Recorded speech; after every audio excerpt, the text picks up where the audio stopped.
Petrol pump પર વાહન લઈને જતા પહેલા આજનો વિડીયો ખાસ જોઈને જજો, કારણ કે સરકાર નવા નિયમો લઈને આવી છે. ડીઝલ ખરીદવા પર મુકાયો છે કાપ.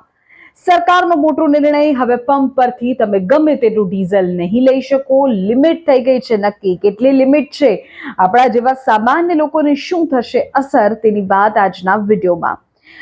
જો તમે પણ એવું વિચારતા હોવ કે પૈસા આપીને તો પેટ્રોલ પંપ પરથી ગમે તેટલું ડીઝલ ખરીદી શકાય, તો સરકારે આ નિયમ બદલી નાખ્યો છે. હવે તમે ધારો છો, વિચારો છો એ શક્ય નથી.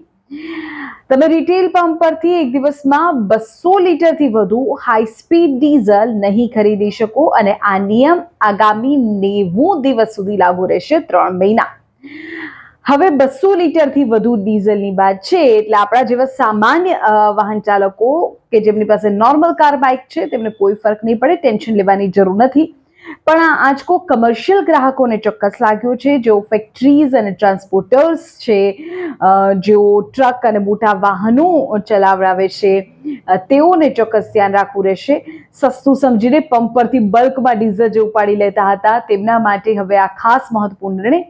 કારણ કે ગ્લોબલ માર્કેટમાં જે પ્રકારે કટોકટી છે તેને જોતા સંગ્રહખોરીને રોકવા માટે આ નિર્ણય લેવામાં આવ્યો છે.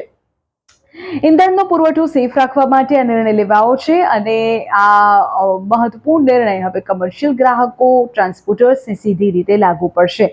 પણ સામાન્ય જનતાએ ગભરાવાની જરૂર નથી. આપણા કાર કે બાઇકની કેપેસિટી એટલી છે નહીં. પણ જે મોટા વાહન ચાલકો છે, જેઓ દિવસના રોજ હજારો કિલોમીટર્સ કાપે છે, જેઓને ડીઝલની ખપત વધારે હોય છે, તેમના માટે આ મહત્વપૂર્ણ નિર્ણય છે. સરકારે રિટેલ ખરીદી પર આ મહત્વપૂર્ણ કાપ જાહેર કર્યો છે. 200 લીટરથી વધુ એક સાથે નહીં મળે.